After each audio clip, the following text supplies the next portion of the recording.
बेलडा के धरनारत पीड़ित परिवारों को सामाजिक संगठन व कई गांव के लोगों ने दिया समर्थन। बेलडा के धरनारत पीड़ित परिवारों को लगातार जन समर्थन मिल रहा है।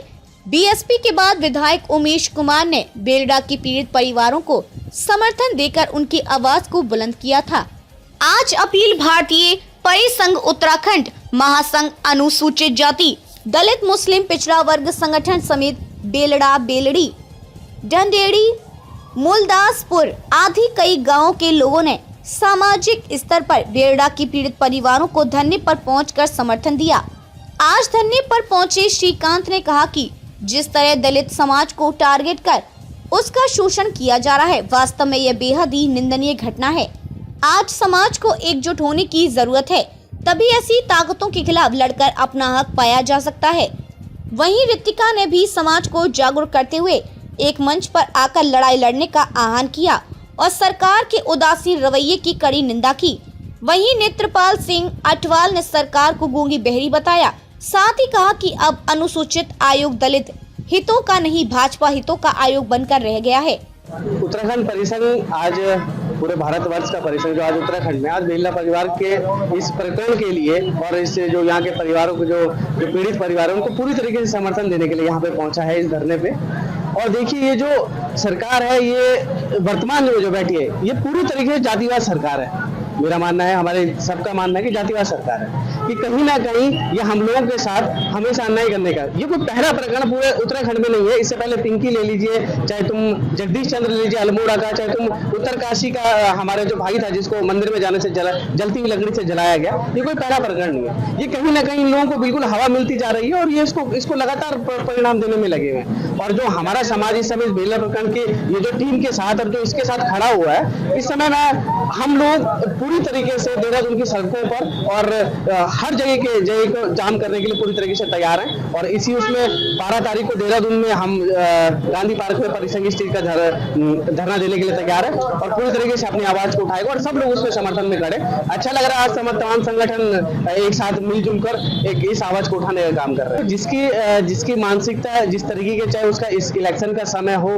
चाहे उसका नॉर्मल समय हो, देखो उसने वो काम तो करना उसकी जो जातिवाद मानसिकता है, जो चाहता है कि इस तरीके से किस तरीके से ये लोग हम लोगों के बीच में कैसे आ रहे हैं, बढ़ रहे हैं। आज के डेट में आप ये देख रहे होंगे कि कुछ समय पहले जो हमारे नरेंद्र मोदी हैं, उनके बहुत करीबी मित्र आर्थिक सलाहकार परिषद के अध्यक्ष आज ये बात करने के लिए तैयार हो चुके हैं। विवेक देवराय, उनके आर्टिकल में साफ लिखा गया है कि भारत के संविधान को बदलने की जरूरत है। ये हम लोगों को खत्म करने का, इनको संविधान से परेशानी नहीं है, इनको इस चीज से परेशानी है कि दलित वर्ग किस तरीके से आगे बढ़ रहा है। आज ये 2000 की शर्ट कैसे पहन रहा है, अच्छा जूता कैसे पहन रहा है, अच्छा फोन कैसे इसके पास है, अच्छी घड़ी कैसे, इन लोगों को इस चीज से परेशानी हो रही है क्योंकि इन लोगों ने हमेशा हमारे समाज को दबा कुचला समझा है। ये चाहते हैं कि ये लोग हमारी हमेशा गुलामी करता रहे, पर आज जो जिस तरीके से बढ़ रहा है, ये लोग परेशान है इस चीज से। इसलिए भारत के संविधान को बदलने की बात कर रहे हैं, बाबा साहब अम्बेडकर के बनाए हुए संविधान को बदलने की बात कर रहे हैं, क्योंकि ये इनको पता है कि अगर संविधान बदल गया, आरक्षण खत्म हो गया,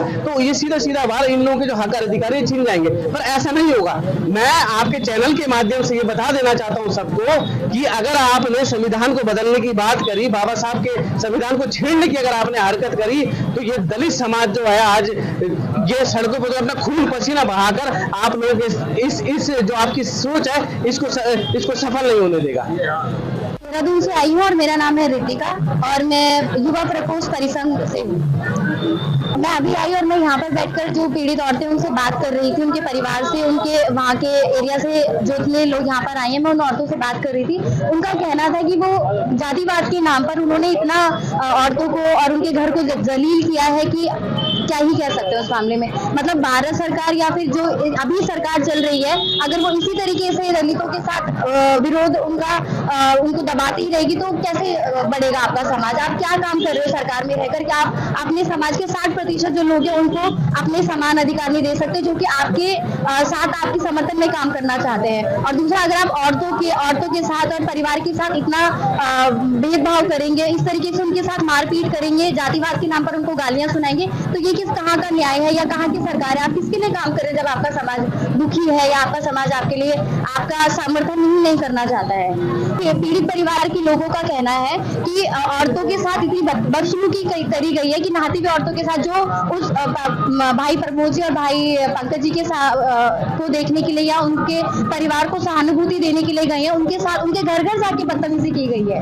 ये कहाँ का न्याय है या कहाँ का वो है? हमारी मांग है कि उनको पूरा पूरा न्याय दिया जाए और हमारे संविधान को जो मिटाने की ये बात कर रहे हैं, हटाने की उसमें बात कर रहे हैं, तो ये किस तरीके की बात है? ये ऐसा ना किया जाए। हमें यहाँ पर हो गए धरना शांतिपूर्वक देते देते हम देहरादून के गांधी पार्क में ये धरना करेंगे। अगर वहां पर भी इनके तरफ से कोई हमको पीड़ित परिवार को न्याय देने के बारे में ये बात नहीं की जाएगी तो हम मुख्यमंत्री के आवास का घेराव करेंगे। जिसके अलावा हम दिल्ली रामलीला ग्राउंड तक जाने का अपना पूरा वो करेंगे कि हम न्याय लेकर ही रहेंगे, पूरा समर्थन लेंगे हम। देखिए, जिस तरीके से तमाम सामाजिक संगठन और राजनीतिक संगठनों का हमें समर्थन मिल रहा है, उससे हमारा मनोबल बहुत ऊंचे स्तर पर है और इस लड़ाई को लगातार बल मिल रहा है। और हम चाहते हैं कि जल्दी से जल्दी सरकार हमारी मांगों को, जो उन्होंने पहले भी एक्सेप्ट की है, कि उन पर कार्रवाई करे और इस धरने को जो है समापन कराने का काम करे।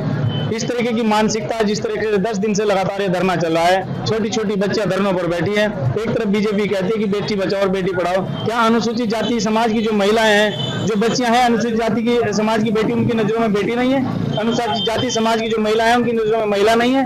क्या वो आज भी इन महिलाओं को जातिवादी मानसिकता के चश्मे से देख रहे हैं? क्यों इन लोगों को न्याय नहीं दे रहे हैं जबकि इनकी मांगों को शासन ने स्वीकार किया है? भारतीय जनता पार्टी का जो अनुसूचित जाति का मोर्चा है, मैं ये कहता हूँ अनुसूचित जाति के हितों की रक्षा नहीं कर सकता। वो केवल समाज को गुमराह कर सकता है। एक भी बात किसी भी अनुसूचित जाति के मोर्चा के कोई भी, चाहे वो अध्यक्ष हो, चाहे वो उसका कोई भी सदस्य हो, किसी भी एक भी व्यक्ति ने इस प्रकरण में कोई आवाज नहीं उठाई है। वो एक तरीके से मानसिक गुलाम है। मैं चाहूंगा कि अगर वो अपनी इस तरीके की मानसिकता नहीं छोड़ता तो उसको अनुसूचित जाति की सीटों पर जो टिकट मांगते घूम रहे हैं, अनुसूचित जाति की जो आरक्षित सीटें उन पर चुनाव लड़ने का अधिकार नहीं है अगर वो अनुसूचित जाति के। देखिए, यह तो सरकार बता सकती है। जब उन्होंने 12 सूत्रीय मांगों पर सहमति की, उसमें यहाँ के कमिश्नर साहब थे, यहाँ के DIG साहब थे, यहाँ के DM साहब थे, यहाँ के SSP अजय सिंह साहब थे। सारे लोगों ने जो उत्तराखंड में जो इनका मोर्चा है, अनुसूचित जाति मोर्चा, उसके अध्यक्ष थे, सारे लोगों ने मिलकर इस मांग पत्र पर सहमति जताई थी। और सहमति किस तरीके से उन्होंने इस मांग पत्र को अस्वीकार किया, ये सोचनीय विषय है। ये तो खुद सरकार के नुमाइंदों को आके बताना चाहिए था कि हम आपकी मांग को इसलिए नहीं स्वीकार कर रहे हैं, आप लोगों के अंदर ये कमी है या कोई जातिवादी मानसिकता है, वो बताएंगे क्या है। कितना भी षड्यंत्र कर ले, सब सारा का सारा षड्यंत्र जो है कि यहाँ के जो दोषी अधिकारी हैं, जो दोषी शासन और प्रशासन में लोग बैठे हैं, वो इस तरीके का षड्यंत्र कर रहे हैं। थोड़े बहुत जो इधर उधर लोगों को भड़का रहे हैं और इस तरीके की सूचनाएं दे रहे हैं कि लोग जो है इनके साथ नहीं है। आज आप देख सकते हैं, आज बेलडी, बेलडा, शंकरपुर, डंडेड़ी, मुलदासपुर, माजरा और तमाम गांव के लोग जो है आ रहे हैं। और कल से हमें सूचना मिल रही है कि इधर बुग्गावाला से लेकर और यहाँ कलियर तक जितने भी गांव है, वो सारे के सारे लोग हमें समर्थन देने के लिए आ रहे हैं। पूरे उत्तराखंड का बच्चा जो न्याय चाहता है, वो चाहे किसी भी जाति का हो, किसी भी धर्म का हो, ये नहीं केवल अनुसूचित जाति का है, किसी भी जाति का हो, किसी भी धर्म का हो, सारे के सारे न्याय की इस लड़ाई में हमारे साथ है, हमारे संगठन के साथ है। हम इसको लड़ाई को मजबूती के साथ लड़ेंगे और जब तक न्याय नहीं मिलेगा, जब तक हम लड़ते रहेंगे। सबसे पहले तो मैं मीडिया चैनल का धन्यवाद करता हूँ। आप लोगों को बधाई भी देता हूँ क्योंकि आप इस प्रकरण को लेकर पूरी सोशल मीडिया को पूरे भारत को दिखा रहे हैं। सभी मीडिया बंधुओं का मैं धन्यवाद करता हूँ, तहे दिल से शुक्रिया करता हूँ।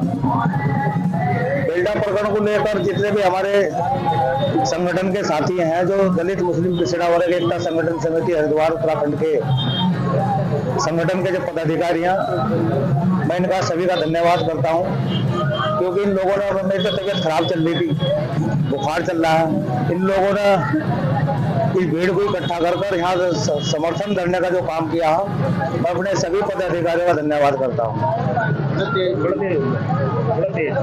इतनी आवाज निकल सका मेरी, तबीयत खराब है। और हमारे क्योंकि आज जो सरकार बीजेपी सरकार है वो अंधेर बहरी गूंगी हो चुकी है। और सबसे पहले हम पुलिस प्रशासन का भी धन्यवाद करते हैं कि वे लोग भी मजबूर हो कि जो भी आदमी इस सरकार में अपनी तरफ से कोई भी कार्रवाई करेगा तो सरकार उसका ट्रांसफर कर देगी, चाहे पुलिस प्रशासन के लोग हों चाहे कोई भी लोग हों भी। सतपाल जी बोल रहा हूँ भाई साहब। मैं तो कितना पहला तो मैं मीडिया बंधु का बहुत बहुत हार्दिक स्वागत कर रहा हूँ, क्योंकि आपने मुझे अपने चैनल के माध्यम से प्लेटफॉर्म पर बुलाया। देखिए, ये जो बेलडा प्रकरण है, ये सरकार की एक घिनौनी मानसिकता है, दलितों के प्रति बहुत बड़ी उदासीनता है। ये सोतला व्यवहार कर रही है, जहाँ तहाँ जो हमारे जो दलित समाज है, इनके ऊपर ही उत्पीड़न किया जा रहा है। जबकि एक राजा होता है, सब प्रजा उसके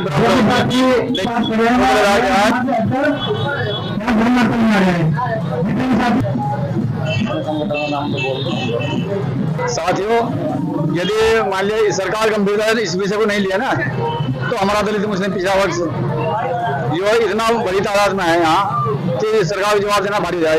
इतनी जनता हमारी यहाँ इकट्ठी हो जाएगी इस बात में। चुनाव में पूरा 100% हम उसके विपक्ष में जाएंगे जब तक हमें नई न्याय मिलेगा।